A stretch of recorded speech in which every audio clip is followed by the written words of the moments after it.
Oh, hey there. Oh, hey there. How are you? I am well. How are you? I'm good. This is History Buffoons. It sure is. And I'm Bradley. I'm Kate. How are you today? I'm doing pretty good. Excellent. Yeah. Excellent. Yeah. It's been kind of a chill day. Chill day. Chill days are always a plus. But it's not chilly outside. No. I don't know if anyone watches this, but if you do, you'll notice we're in the pod loft and it's a little warm. But, we'll make do. Just don't fall asleep. No guarantees. It's really warm up here. I can't guarantee that I won't fall asleep. Hopefully this is a really interesting story. Well, I do have a question for you. Oh, wow. I feel like we haven't done one in a while. I know. It's been a minute. I know. It's because my stories had kind of been on the longer side. Yeah, no, I get that. But when was the last time you were in Peoria, Illinois? 2000 and probably one. I was going to say 2025 because you were there for the 4th of July. But we weren't really in Peoria though, were we? Well, we passed through Peoria. Yeah. Yeah. But I wasn't in Peoria. But I saw Limp Bizkit in Peoria. Yeah, I remember you telling me that. So Yeah. that was 2001? I think so. That sounds 2000 or 2001 sounds about right. Yeah. So yeah. Yeah, I've only been to Peoria a handful of times. Right. I mean, why go? I didn't really need to. I had a couple friends that lived there. Yeah, I think you had mentioned that. Yeah. Well, that's where our story takes place, kind of, a little bit. Like half the story takes place in Peoria, Illinois. Okay. And I kind of got this story from a friend of a friend. Yeah. His name is Tony, who lives in Peoria. So shout out to Tony in Peoria. Thank you, Tony. He wanted a little bit of a dive on Peoria's bootlegging history. Oh, were they known for that? Yeah, well, they did have some moments. Really? Yes. Did any of the old school gangsters go through Peoria? And that's exactly who we're going to be talking about. Nice. Yes. I like that. So upon my bootlegging research of Peoria, yeah, this particular family came up. So oh, okay. I'm going to talk. Speaking of bootlegging, why don't we crack a beer? Oh, yeah, I've got one. And it's cold. Yeah, we got our mainstays. Yeah, so I got my Madoo. I got my shandy. All right. Cheers to Peoria, Illinois, and bootlegging. Cheers. Yeah. Keeping anti-prohibition alive. I really don't think that could ever go back into law. No, there would be havoc. It would be such an uproar. It would be insane. Yeah. I mean, it's just too ingrained in I'd create an uproar myself. I mean, I feel like you already are. All right. Anyways, let's continue. Okay. So, Tony, thank you. This is for you. Yes. Thank you, Tony. Okay. So we are going to meet the Sheltons. Sheltons. Yes. Okay. Like SEHELTONS. SHELTONS. Yes. Why did I say SEH? Wow. I don't know. I am what you would call special. So half of them are dysfunctional. The other half are mostly functional. Okay. So we've got Roy, Carl. Right. Oh boy. Lots of names. There's 7. Oh my God. The majority of them, there's 3. So I'm just going to list off the family members real fast. Oh, and then we're focusing more on 3 of them. Gotcha. Okay. So we've got Roy, Carl, Earl, Dalta. Dalta? How do you spell that? DALTA.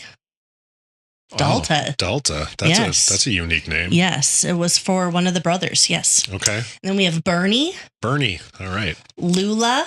And Hazel. Okay. And their parents were Ben and Agnes. Did Hazel have green eyes? Hazel probably had hazel eyes. You would think. Did they not name her until they saw the color of her eyes? Because they change a little bit when you're a little kid. So we are going to go to Wayne County, Illinois. Is that, I assume that's near Peoria then? It is not. It's actually in the southern part of Illinois. Oh. And that's where our story begins. So this is like the half of it that is not in Peoria. Gotcha. But we are in the midst of Prohibition, and 3 of the brothers decided that they wanted a life of crime. Well, it was a very appealing life at that time because you could get rich bootlegging booze. Oh, yes. I know a lot of it came in from Canada. A lot of it came in from the South or whatever. And you could make... They make their own. A lot of people made their own. That's why you see all those old pictures of old timey cops breaking down stills and shit and whatever. So did they have... I don't know if you get into this, but did they have a specific booze that they... focused on? I mean, they kind of dabbled in moonshine a little bit, but no, it was all very general, just booze in general that I read. Right. But then they got into like the gambling scene and all of that as well. Well, that usually kind of goes hand in hand with the booze side. Yeah. So what year are we talking about? Is this 20 something? So we're going to start kind of in the 1920s. Okay. Yeah. So we're going to meet the three brothers a little bit deeper here. So Carl Shelton. Okay. He was born in 1888. Oh, wow. Okay, so he was the oldest. He was a smooth talker. He was the guy who would kind of bribe judges while complimenting his wife's hat. It'd be like, we're going to fuck some shit up, but also your hat's... That's really pretty. Your wife's hat is awesome. Yeah, I like it. He handled the politics and the payoffs, and he was good at making things like go away. Okay.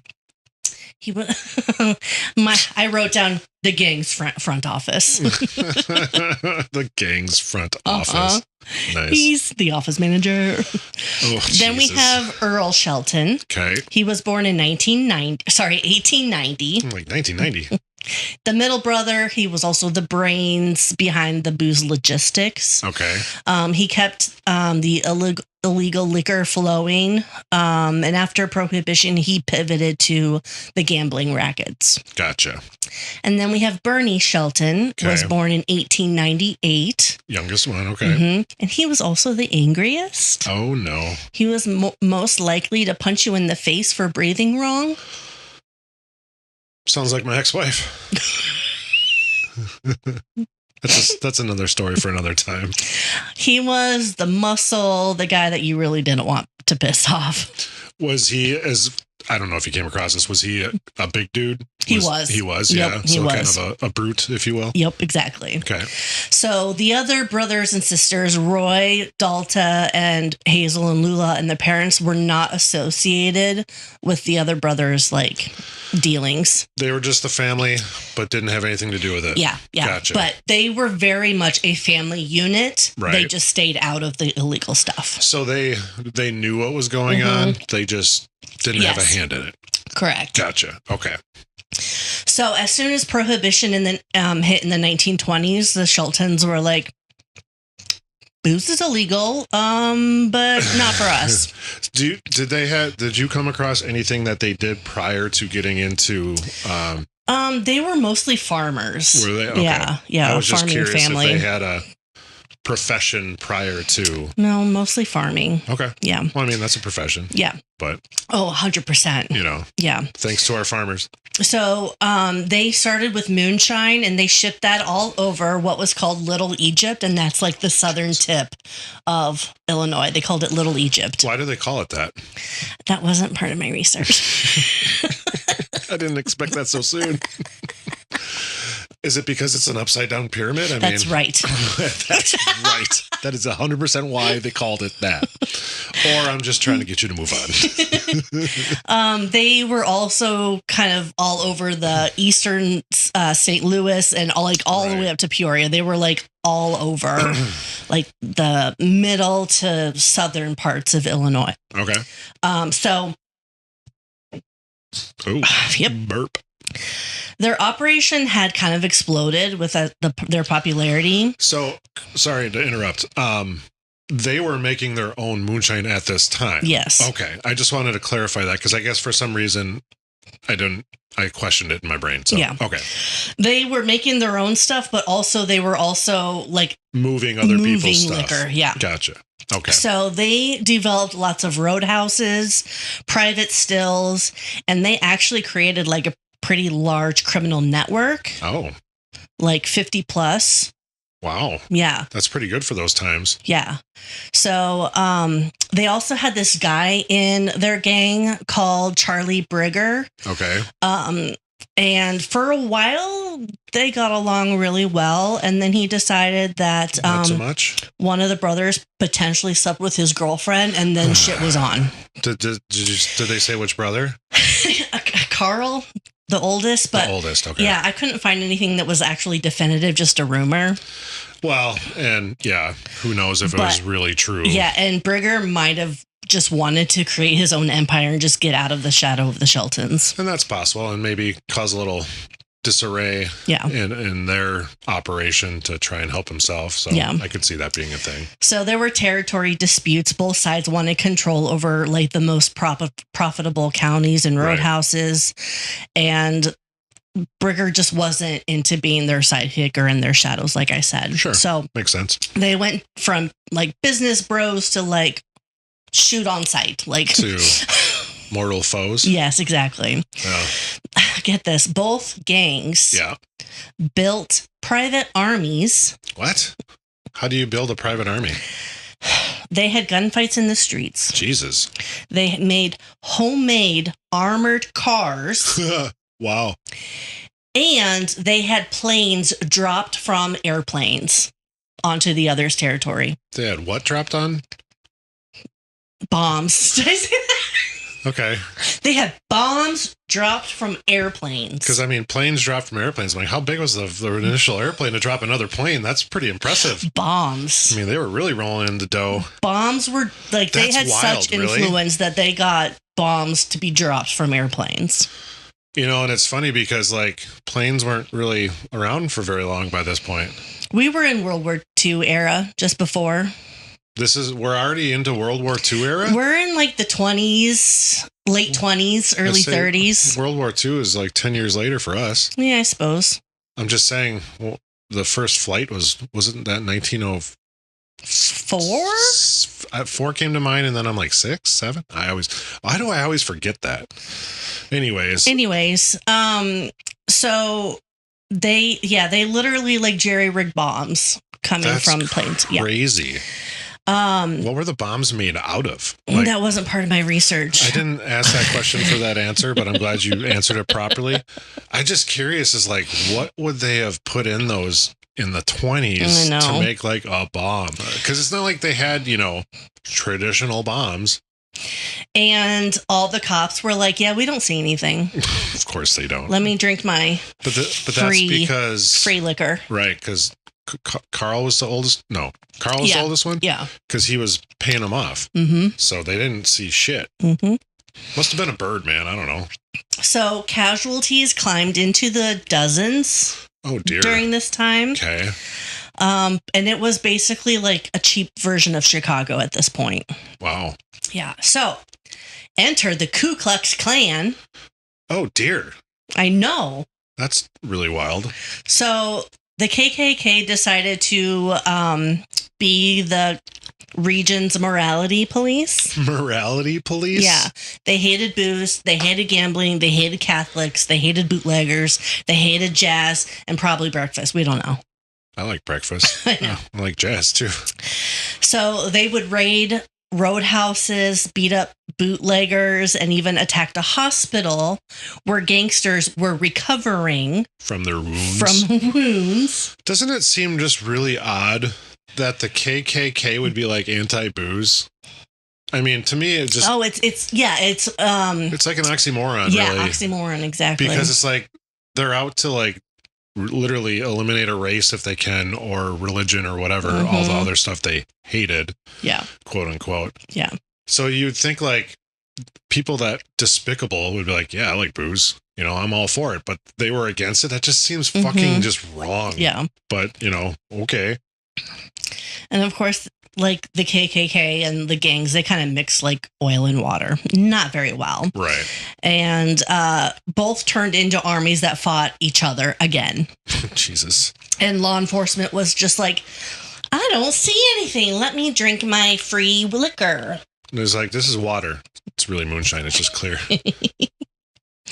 So sheriffs and mayors were either bribed by the Sheltons or they were scared into obliging the Sheltons. Sure.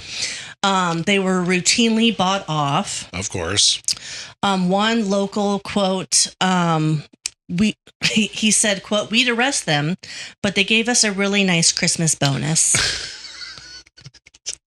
What kind of bonus do you think they got? Probably a lot of liquor Do you and think money. that? I'm sure it was a mixture, right? Mhm. Because buy the family something nice and get drunk while you do it. But the Sheltons were raking it in despite the Klan, despite... I'm sure they were. Yeah, but despite Birger. Yeah. They ran over a dozen roadhouses, and many of them were open 24/7. Jesus. They featured gambling, liquor, and other vices, prostitution. World's oldest profession. Yeah, exactly. So the combined payroll in a couple of counties here, Yeah. Williamson County and Franklin counties, Okay. was $2 million a month, which is Wow. $3.5 million today, That's it? according to my calculations, which could be wrong. 2 million back then is only 3.5 today. Well, now you have me like doubting myself. I'm glad, because that seems like it would be more. At least, I mean, I don't know. I'm not saying you're wrong. I just feel like it would be more. How many zeros? 6? 1, 2, 3, 4, 5, 6. How many zeros? Oh man, that was great. Okay. Okay. Oh, $3 billion. Because I'm like, there's no way it only went up $1.5 million. I mean, what exchange or interest rate are you at? Jeez. Oh, there were additional digits behind that the 3 sixes or the 3 zeros. There was 3 more? Yeah. That's just like, I'm going to give you a raise on your paycheck. There'll be a couple extra zeros in the front of your check this week. What the fuck? Yeah, wow. 3.5 billion with a B. Billion. Holy shit. I mean, yeah, that sounds more like what I was thinking it should be. That's insane. That's insane. Wow. Could you, I mean, just think of how much product they move through then too. I mean, 2 million in the 20s is crazy. Yeah. Wow. So citizens were getting a little furious about everything, and they started to demand that the governor declare martial law. Oh boy. Just to make the chaos stop. But do you know who the governor was? I don't. Okay. I wasn't sure if he was prominent in the story or not. No, I do mention a mayor later on, but no, not this is the only that's all right. Governor highlight. Yeah. But he was probably like, they're paying some kind of tax. It's fine. As long as they got theirs, they don't care.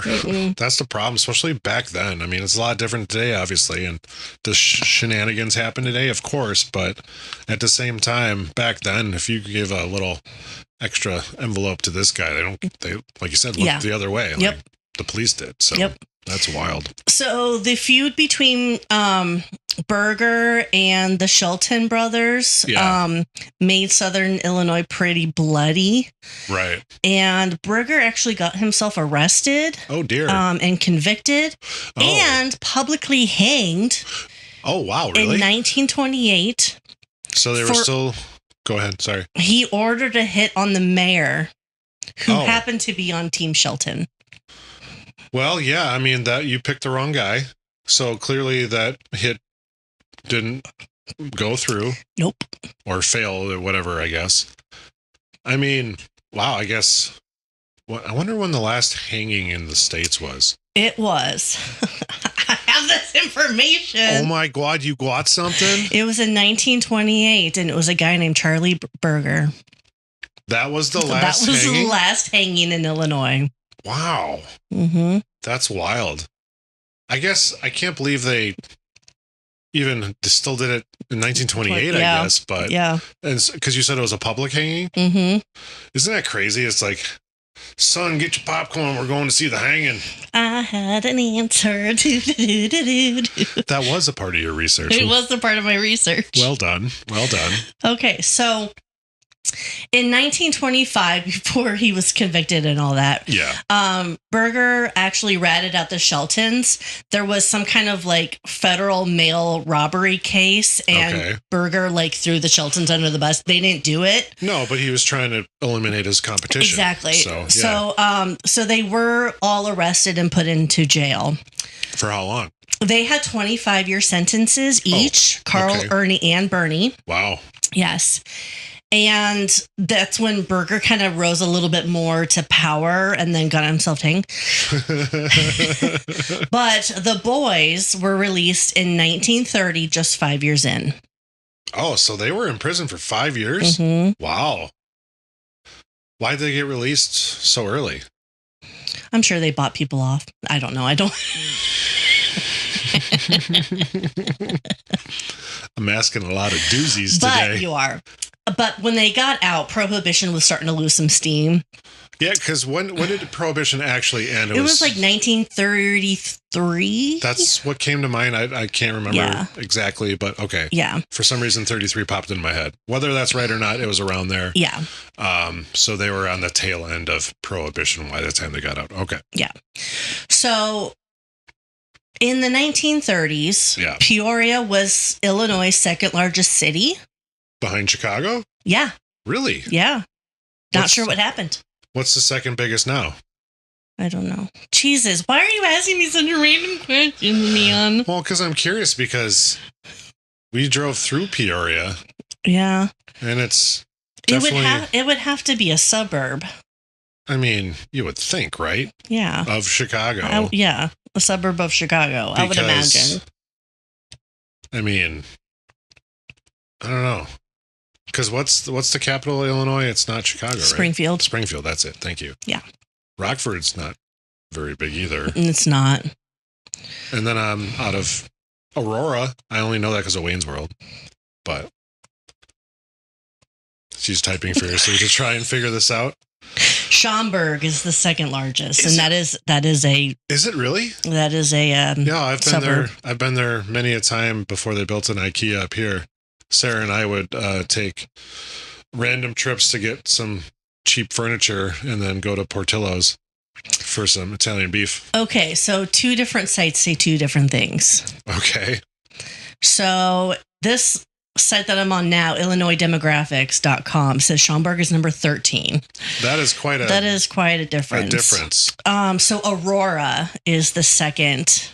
I said that. Look at me go.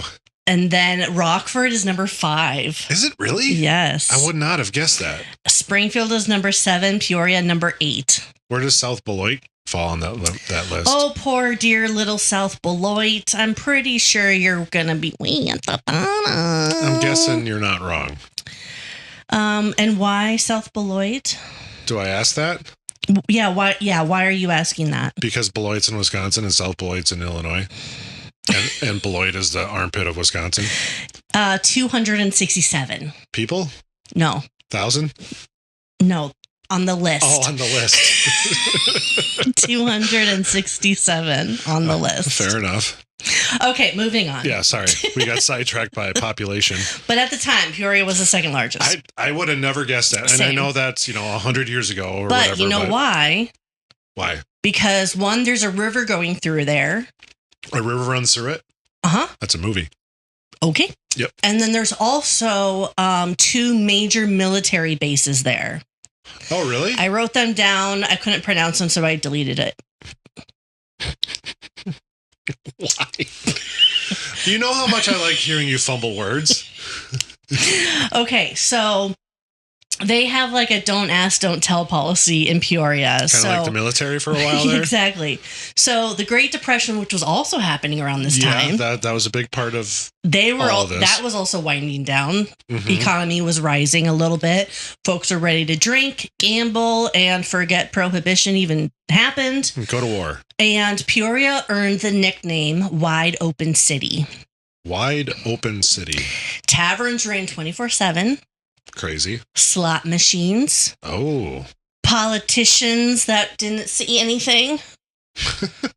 Law enforcement not seeing anything. Okay.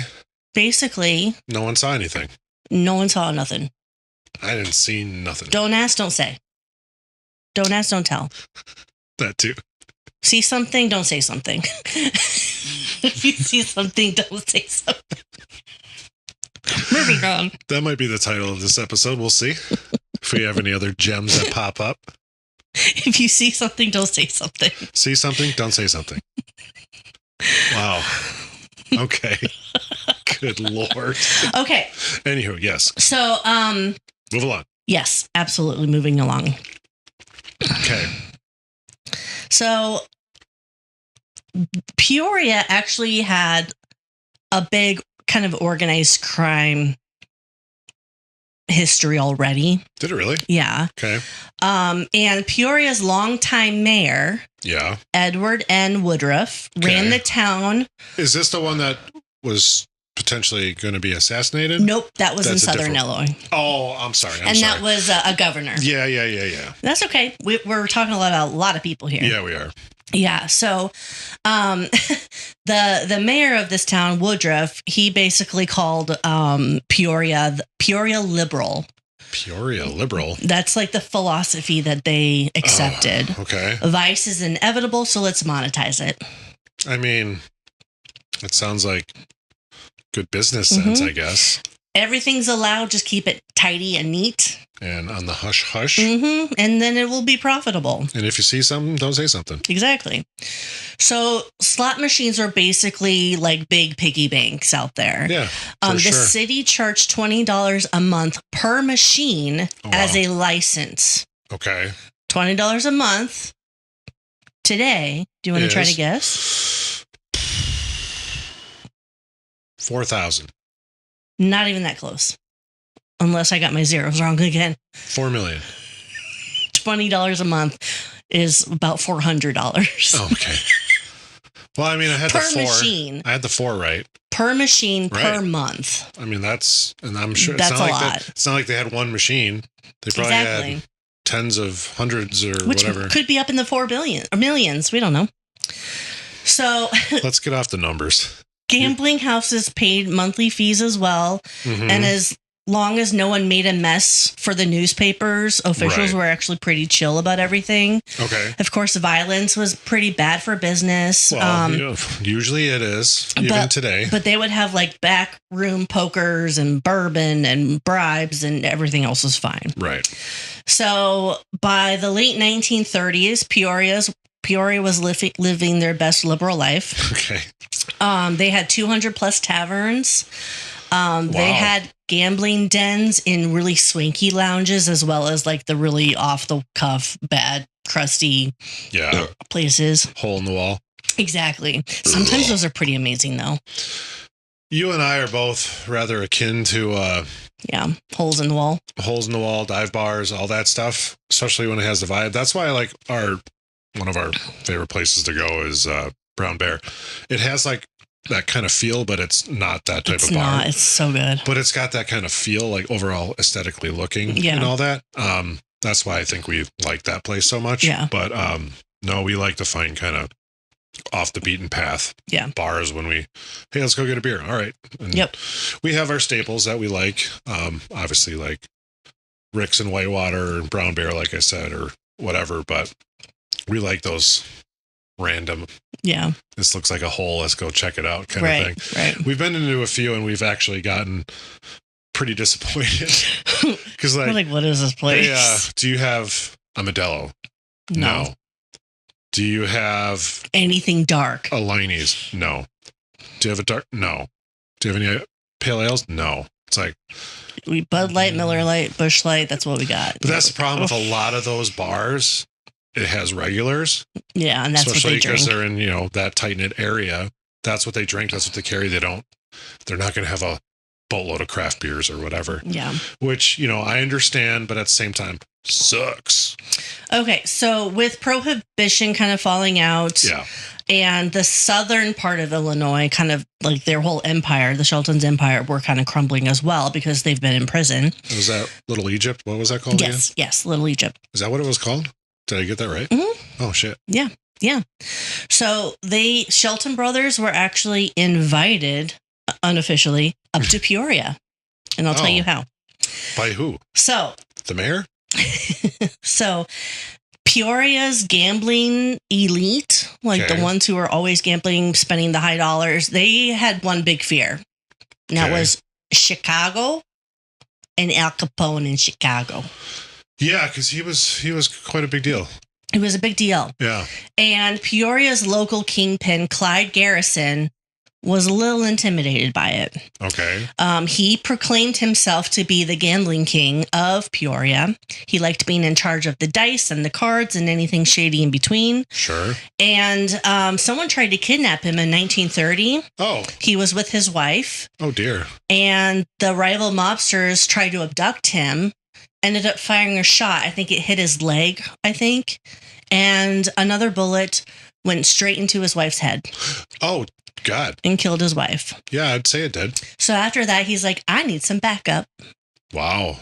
So he invited the Shelton brothers. The Shelton brothers because he probably heard about them because of what they were running at the time. They weren't Chicago. They had nothing to do with Al Capone. Yeah, they had no ties to that. So. They had street cred. Yeah. No, I mean, it makes sense to go elsewhere. Yep. You heard about these guys. Like you said, the biggest thing is not having that tie to Chicago. Yep. Or any allegiance to Capone or any of the other gangsters. Yeah. So it makes sense that he would want them to come and help him because, hey, pay allegiance to me. I'll pay you good money probably and all that shit. So yeah, no, that makes total sense. Yeah. So the Sheltons came in with the reputation, the loyalty, and the muscle. Right. And at first they acted as like Garrison's enforcers. Okay. They kept rival gangs at bay. They protected Peoria's assets, and they kept the violence contained. Okay. The money was flowing, and everybody was politely terrified. Politely terrified. Maybe that's the title. Shit. And so just like that, the Sheltons kind of had this new empire. Right. Yeah. And this time it's not on illegal moonshine, but more on the gambling aspect. Illegal gambling. Exactly. Yeah. So at first, they kind of played backup and bodyguards to Clyde Garrison, but and they weren't quite calling the shots yet. No. But Carl worked his charm with the politicians there. Okay. And he also like bribed all the police officers, saying everything's fine. You can just relax. We got fine. this. It's fine. Everything's fine. Bernie kept all the big guys away with his angriness. Yeah. Yes. So Garrison ran the books, Sheltons ran the muscle, and everybody ran to the bank because they were getting paid. Well, they're profiting from all of this. And the city of Peoria was booming. Well, that's second biggest city in Illinois. Booming metropolis. That still blows my mind, and only because I've been there. I know it's almost 100-year difference, but it's just wild to think that they were the second biggest city in Illinois. I never would have ever guessed that. Yeah. So, wow. So World War II started happening, and a wave of soldiers and their paychecks came wafting through. Remember, it was on two different bases. Military bases. Yep. So the gambling money poured in, the bars were full, brothels were busy. So were those bases were already there? Yes. Okay. Yes. And it just obviously with the war happening and people mobilizing and shit, it brought more people into those bases to get them ready to ship out. And when you got people like that, they're looking to spend their money. Absolutely. Because they don't know when they're going to be able to have a good time. Absolutely. And they're all far from home. And very far from home. Yep. So, yeah. Okay. So one historian from Peoria says there were two Peorias, the respectable one up on the bluff and the Valley City where the dice never stopped rolling. Oh, is there a bluff in Peoria? So... yeah, because there's a river. Yeah, it kind of does go up a little bit. I suppose. Yeah. Okay. Yeah. It's been a second since I've been there, so I'm probably just blowing smoke. Tony, you can let me know. Tony, help us out because we don't recall. Like I said, I haven't been there in probably, I think it's been a quarter of a century. And yeah, we drove through it. But for 4th of July stuff. Not like all the way through. We more kind of drove around it. Yeah, exactly. So anyways. So with all the great like criminal partnerships, somebody wanted a bigger piece. The Sheltons? Yeah. Weird. Particularly Carl. The oldest. Mm-hmm. Carl's the oldest, Bernie's the youngest, and Ernie is the middle. Yep. Okay. Earl. Yep. Because you called him Ernie before, so my bad. Fucked up. I got Earl and Bernie. Carl and Bernie, and you called him Ernie. My bad. Anyways. So Carl tried to kind of so there were theories. Okay. This isn't like 100% known, but the theories were Carl tried to like one up Garrison, cozying up to like the same officials Garrison had relied on. Oh, so he was trying to buy his way in with the same people to get favor. Yes. Basically. Okay. On the other hand, Mayor Woodruff and Garrison like had their own spat, and the mayor decided it was time for the Sheltons to kind of take over. Okay. Or both of them happened. We don't know. Yeah, it's possible. Yeah. So whatever reason, by 1941, Garrison was out and the Sheltons were in. Okay. Okay. So, according to one detective who later ended up on the Shelton payroll, he said that Mayor Woodruff personally gave the green light for this new regime. Oh, okay. Yeah. So, like you said, it's time for a change. Yes. So, all right. Yes. Wow. So, with Garrison gone, the Shelton brothers took over Peoria's vice scene. Slot machines, gambling dens, political coverage, they had it all. Right. By the early 1940s, the Shelton brothers weren't just in the Peoria criminal scene, they were the criminal scene. They ran the show. Yes, they absolutely did. So Carl Shelton moved to a place on Knoxville Avenue. If anybody out there knows where that is. I sure don't. Yeah, same. Bernie Shelton settled on a farm on the edge of town where he raised horses. Oh, nice. And maybe hunchmen. We don't know. And maybe what? Henchmen. Because it sounded like you said hunchman. Because I did. That's what I thought. I'm like, who raises hunchmen? The hunchback of... Okay. The hunchman of Notre Dame? And in my research, I didn't know where Earl was, but I think he ended up on a farm as well. Maybe you couldn't find him because he changed his name to Ernie. Sorry. Okay, so their biggest cash cow was slot machines. Right. So even with the $20 a machine. That was during Garrison's time, and I'm not sure if that continued. It might be the same. You would think. I think it was the same. That's how they get a piece. So I would assume there's something there. Yeah. Yeah, they paid it to City Hall. That's what they, So it was $20 a month to City Hall. So it was legal gambling then? Because if they paid for this license, basically, because that's what it was a license, right? Yeah, I don't think it was legal. They were just kind of paying for it as if it was to keep all the officials at bay. Isn't that wild? Yeah. It's like, yeah, here you go. Yeah. Okay. So the brothers founded the Peoria Amusement Company, which sounds charming, but really isn't. Right. But it was for running slots and jukeboxes and the occasional brothel. Well, that's amusement, yeah. Almost every tavern and club in Peoria had a Shelton-run slot machine. Of course. Even the really fancy places would have it. Oh, really? Mm-hmm. So the Sheltons weren't into messy gangland drama. Okay. At least not in Peoria. They kind of ran a tight ship. Like, they had rules. Oh, I mean, even when you're nefarious like that, you got to have some order. Yeah. Because otherwise you get people that fucking try to one up you and undercut you. Like they did with Garrison? Yeah, exactly. Yeah. That's where I was getting to. Yeah. But that's, you need your rules and whatever to have order even within a crime fucking unit. Yeah. Like the mob, they had a mob boss and the captains and all that shit. They had order for a reason because they wanted to be able to function as a unit, right? Not just have fucking chaos, right? So even though you're doing shitty things, you need order. So yeah, that makes sense. Yeah, no brawls in the streets, right? No gunfire unless necessary. Well, clearly, no freelance criminals doing stupid things. Freelance criminals. Yep, they called it gangland peacekeeping. Well, makes sense. Yeah. Okay. And it kind of made Peoria feel a little safe.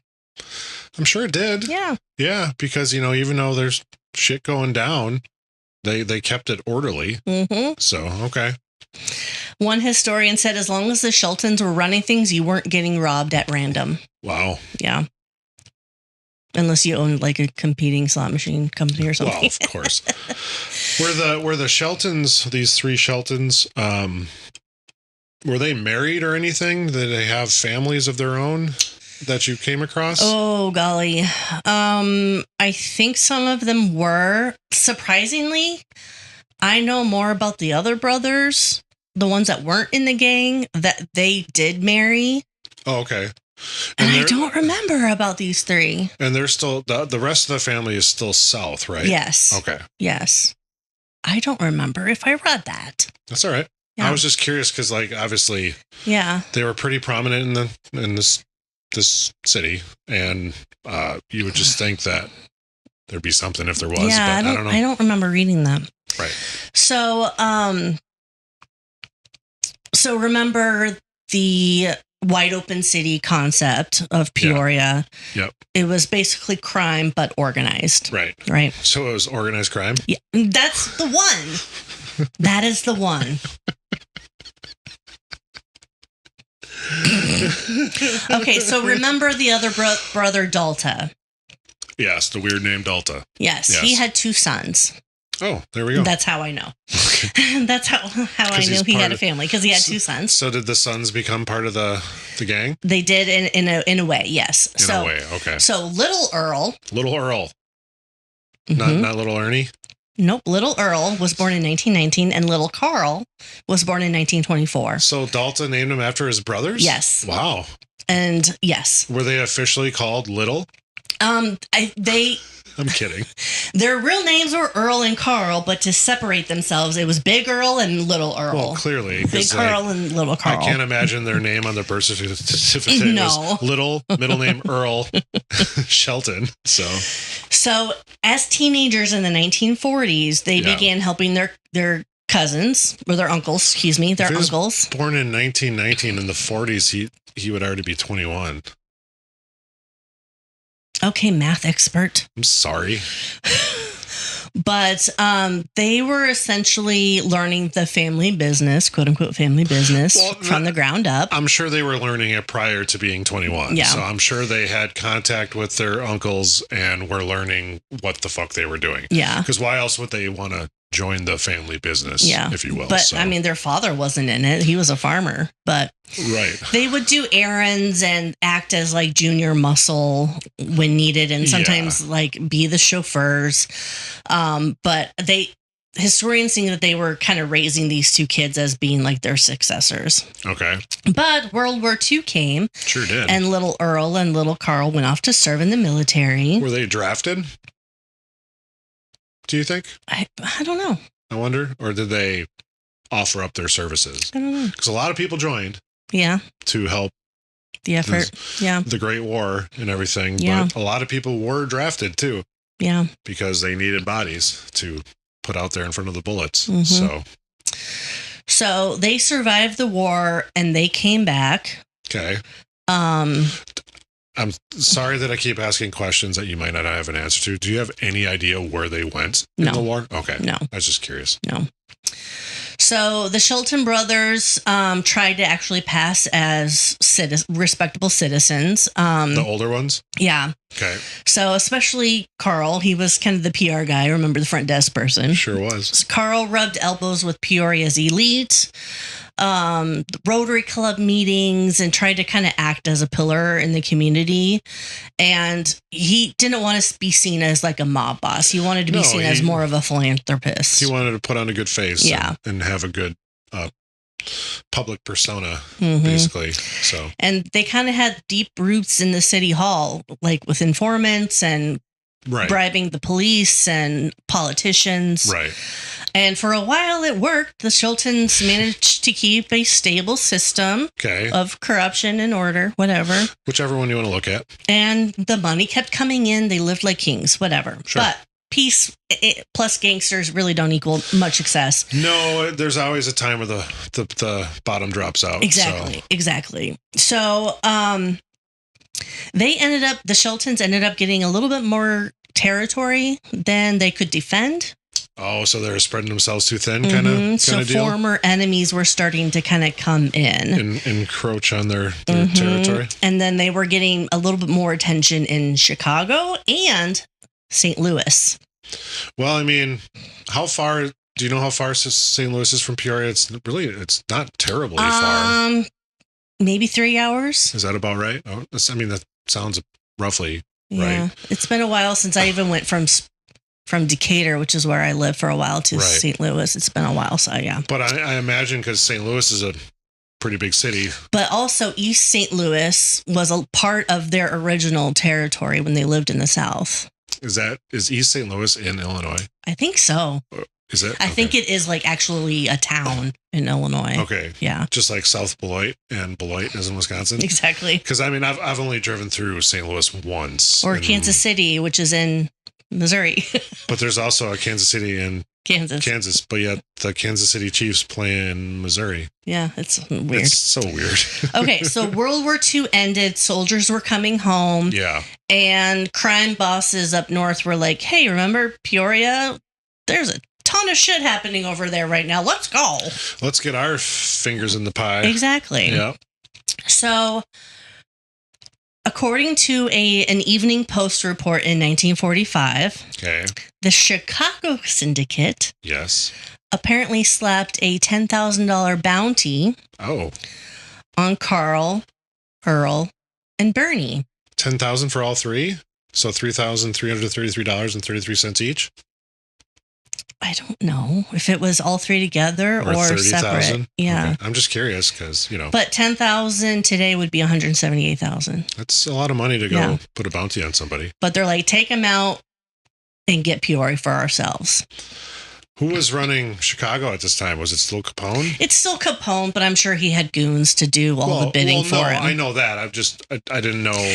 Like management tiers, it might not have come directly from Capone, but maybe someone, From his capos and all that stuff, whatever he had. So one night in 1945, 5 hitmen from Chicago, armed with Thompson submachine guns. That was a big gun back in those days.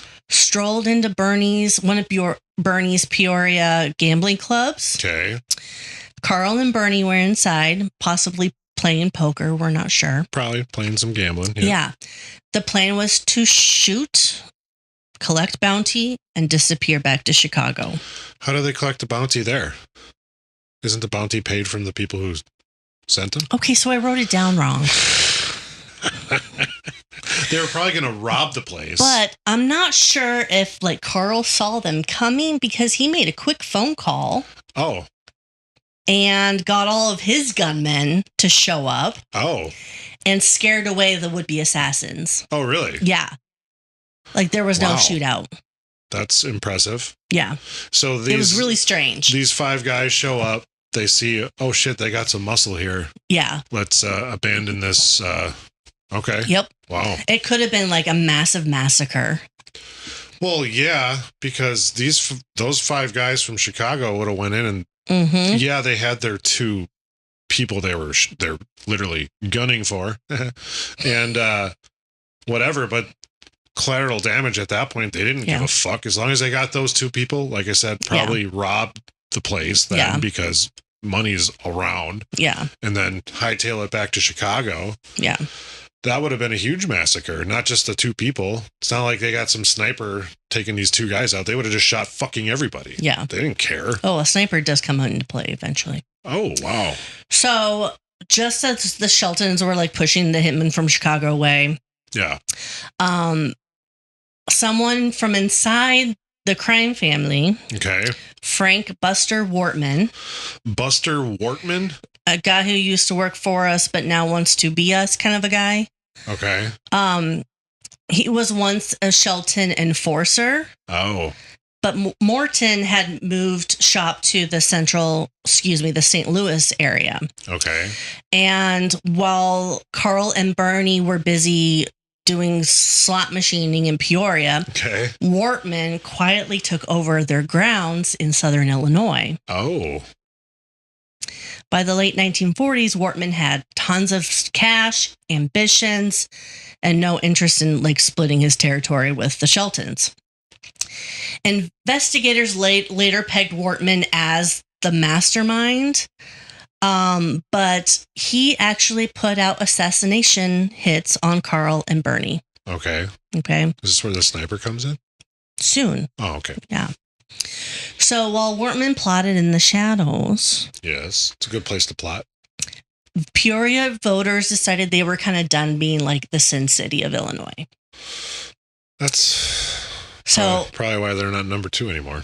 So slot machines kind of brought in jobs, and brothels brought in customers, and like the economy seemed to be kind of booming a little bit. Mm-hmm. They were also kind of like they're not really wanting to be a part of that scene anymore. Sure.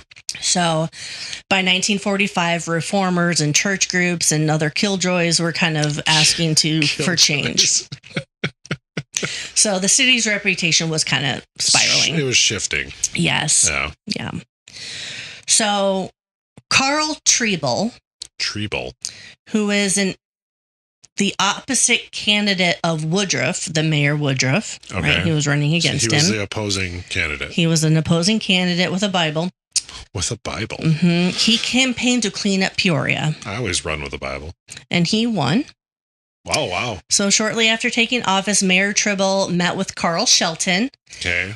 And they basically had like a professional breakup. Said, hey, man, we're done. All right, cool. Exactly. That's exactly what happened. All right. Party's over, gambling's done, and Carl was like, okay, I'll go farm. Yeah, see you, man. Yeah. Wow. It was just like that. So he just gave it all up to go farm? Yeah, I think he kind of knew like time was done. Like it was spent. Like they had their time. Yeah. I mean, he was doing it at that point for 15 years. Mm-hmm. So, I mean. Yeah. 15 years since they even got out of prison, and they started prior to, obviously. So. Yeah. Wow. Okay. So they ended up folding, and they started pulling out of the Peoria gambling scene. They shut down rackets, and they kind of laid low, and they all focused on farming. Okay. So by September of 1946, Peoria, the gambling was done. The brothels were kind of quieted. Right. Slot machines were still there, but not for a long time. Not for very long. Right. So the Sheltons didn't go completely cold turkey. Well, no. They actually set up like a roadhouse right outside of town. So out of like the township, essentially. Sure. City limits, called the Parkway Tavern. Is it still there today? I don't know. I didn't look it up. Damn. I know. Sorry, my bad. It's cool. But they felt like it was far enough from the mayor that they could probably get away with this. Yeah. So Carl is kind of pushing 60 at this point. Oh, I suppose, yeah. Yeah, and he wants to kind of retire and work on his farm, and he wants to live more of a quiet life now. So he'd be 57 at this point. Yeah, so he's like, he wants to keep an eye on the books and the boys and maybe raise some farm cats and maybe some donkeys. I don't know. But the booze did still flow a little bit, and games were still happening at this tavern. Okay. It was much smaller scale, but it still paid some bills for him. Sure. But on May 30th, 1948, at the Parkway Tavern, a fist fight broke out. Oh, dear. Between two patrons, and one of them was a friend of Bernie's. Okay. And this friend lost. Oh, dear. And rather than take the loss, Bernie and his sidekick, John Kelly, which doesn't really matter who, because that's the only time we're going to mention this guy, but he was with Bernie. They pistol whipped this guy. Okay. And fired warning shots in the parking lot like it was the Wild West. Sure. And Peoria County deputies ended up showing up and breaking up this scuffle. Okay. And they found themselves in a brawl with Bernie. A Bernie brawl. A Bernie brawl. Punches were thrown. Somehow Bernie got injured. I tried to find out how he was injured, but I couldn't find it. Yeah. Okay. But both he and his friend John Kelly were arrested. They spent a night in jail and were hit with some felony charges. Oh, I mean, felony charges, that's pretty prominent. Yeah. Okay. Yeah. So after decades of bribes and intimidation, the law was finally like, all right, guys, Yeah, like we kind of need to do our jobs now. Yeah, that's enough. We got to do what we're supposed to do. Yeah. Well, and different people in that position. So exactly. So the stage was kind of getting set for what would kind of be the final takedown of the Shelton Empire. Okay. Between February and October, 3 of Shelton's gang, like henchmen. Why do I keep saying henchmen? I don't know, but it's pretty fucking great because I wish I had some henchmen. They were gunned down in Peoria. Oh, wow. Yeah. So this is still in 48 from February to October in 48. We might be in 49 now. Okay, I was just curious. It might be. I don't know. Okay. So 3 of the henchmen were gunned down. There were no witnesses, no convictions. Of course. Yeah. There were some suspects, the Chicago mob, the St. Louis mob, maybe even Wortman. Mm-hmm. We're not really sure. Right. But after decades of these like shootouts and whatever, Carl Shelton, the smooth talking older brother, right? Yeah. He kind of met an unceremonious end. Oh, man. Mm-hmm. On his farm or? October 23rd, 1947, he was driving down a country road near his southern Illinois farmhouse. So he skipped rocks and went all the way back to... Yeah. Yeah. He was ambushed by gunmen in a passing car. Oh, boy. So they were kind of looking for him. A hail of bullets tore through him. Okay. The shooter sped off. No arrests. Nothing. No names, no clues, nothing. Wow. Nothing. So I assume he crashed and did he die like that? He was left bleeding by a ditch. Right. And yes, he did not survive that. He succumbed to his wounds. He did. Oh, man. Yeah. Poor Carl. So then there was Bernie's death. The youngest. July 26, 1948. Okay. Around midday, Bernie stepped out of his Parkway Tavern in Peoria, or just outside of Peoria. He was heading to get his Buick an oil change. He was like, I gotta go do this random maintenance, random thing. Yeah. A single rifle shot rang out from the wooded area near his tavern. So someone was waiting for him. Yes. The bullet hit him squarely, dropping him to the gravel, and he crawled a few feet and then collapsed. Where did it hit him? Did it say? I don't think I read that. Okay. But a witness was coming out of the tavern, saw it, ran back inside. Said, hey, Bernie's been shot. Pretty much. Saying, like, there's a sniper outside, you know. So... Give me a beer. Bernie was taken to the hospital. Okay. And he said to the ambulance driver, quote, they're following us. Green car. They're following us. Oh, so he saw? And then he died. Oh, boy. We're not sure if he was delirious because it was a sniper in a bush. Yeah. Yeah, I mean, he probably was delirious because, well, he's losing a lot of blood and so on. And he just maybe saw a green car and associated with that or whatever. Yeah. Or took the leaves being green as a car. Who the fuck knows? Who knows? Yeah. So again, no arrests. Right. No charges. No one ever came out taking the credit. Nothing. Right. So with Carl gone and Bernie gone, the Shelton gang was being decapitated, essentially. Yeah, they were falling quickly here. Yeah. So the last remaining brother, Earl. Or Ernie, in case you're following along. He got the hell out of Dodge. I thought he was in Peoria. Sorry. He was in Southern Illinois at this time. I couldn't resist, but either way. Okay, so where did he go? So he was actually ambushed on his property in Southern Illinois in May of 1949. Oh, wow. Okay. He was shot at. A bullet to the arm, but survived. Okay. Okay. But in 1950, they set his barn on fire. So now they got arson to their name. So do you find it wild that like they all moved south again, back to from where they were. At least from. Earl did. Stop saying Ernie every time I try to say Earl, because now I'm getting confused. You're the one who started it. But I ended it too. I mean, at this point, they're pretty much out of it, right? For the most part, but not. Yeah, I mean, they were doing like a much smaller scale, but yeah, they were trying to kind of mind their own.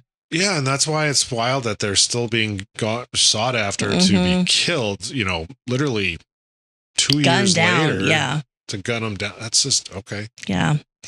So Earl's barn was torched, and that's when Earl was like, all right, I'm getting out of town. I gotta go.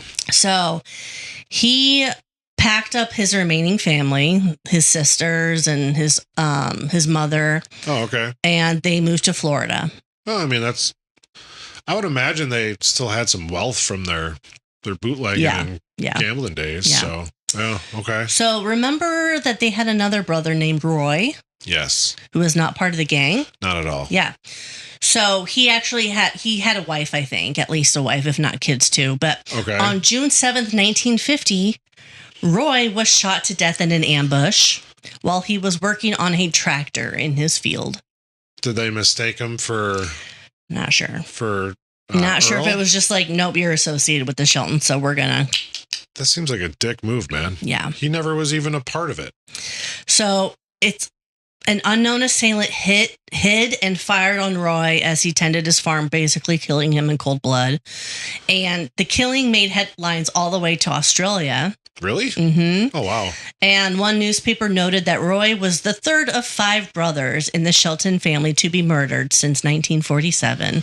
That's crazy. Yeah. So even the brothers who stayed out of this whole still got killed. Damn. That's too bad. Yes. So somewhere in there, the dad died of natural causes. I kind of figured because you had mentioned the mom and not the dad. So, and there was one situation where I saw that the mom was fired upon but not hit, but I couldn't confirm that anywhere else. Okay.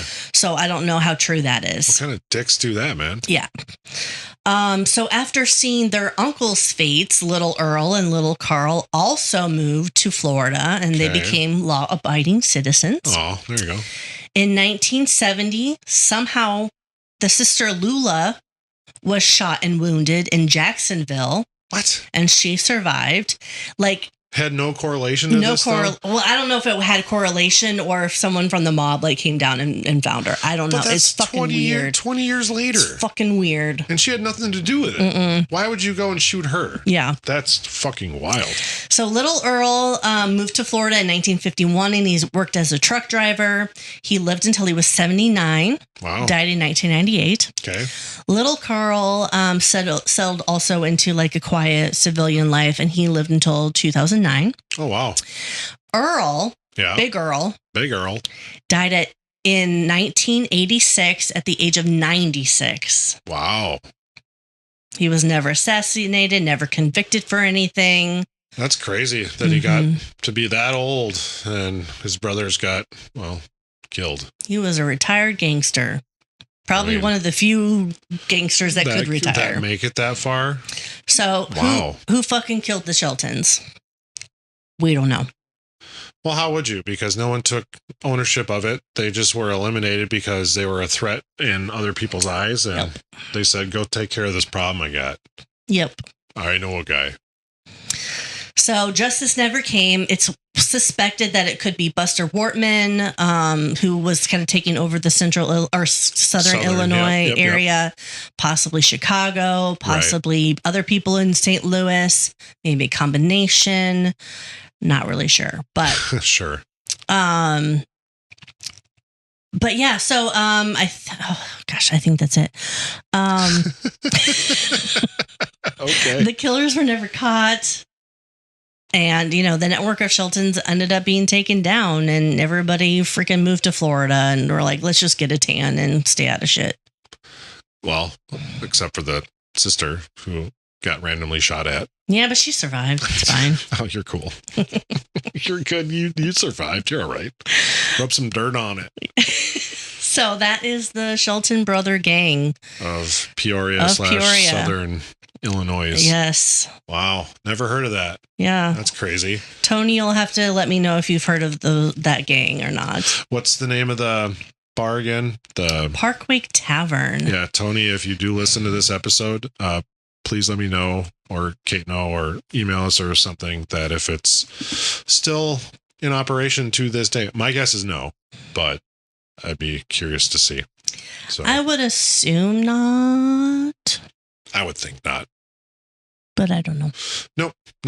We'll just leave it at that. All right. A little bit of mystery to end this episode. So how do you like your shanty? I mean, I still do. I know, me too. Your Modelo's? My Modelo's. Yeah. I mean, shandy, it's my go-to staple. You know what's entertaining? Gladiator? Are you not entertained? Oh, wait. What? Yeah. Have you seen the second one yet? I have not watched Same, it I yet. haven't. Yeah. I'm kind of dragging my feet about it. Same, because I absolutely love the first one. It's like literally one of my favorite movies. Yes. And I'm not saying they didn't do a good job. I haven't watched it yet, but I feel like I don't want to taint the first one. That's how I felt about Twister and Twisters. Like, don't even try. And then Independence Day and the Resurrection, don't even try. No. Can't you just keep the classic ones classic? Like Sex and the City and Just Like That. Oh, it's so bad. It's so bad. That's what you were telling me. Like, I'm glued to it because I know the story and I know all the people and they're bringing back old people and now you got to finish it. So, but it's so bad. They're trying to be so like PC. They're bringing in every possible conflict all at once. It's really horrible. So dumb. It's just so dumb how they're doing it.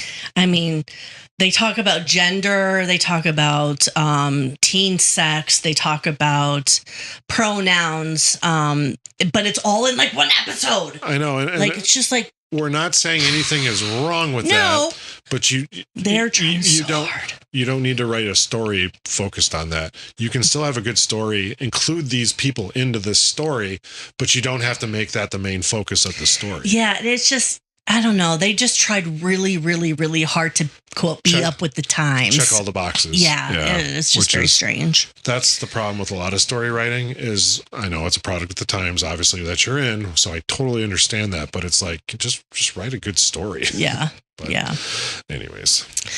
Well, I suppose. All right, buffoons, that's it for today's episode. Buckle up because we've got another historical adventure waiting for you next time. Feeling hungry for more buffoonery? Or maybe you have a burning question or a wild historical theory for us to explore? Hit us up on social media. We're History Buffoons Podcast on YouTube, X, Instagram, and Facebook. You can also email us at historybuffoonspodcast@gmail.com. We are Bradley and Kate. Music by Corey Akers. Follow us wherever you get your podcasts and turn those notifications on to stay in the loop. Until next time, stay curious and don't forget to rate and review us. Remember, the buffoonery never stops.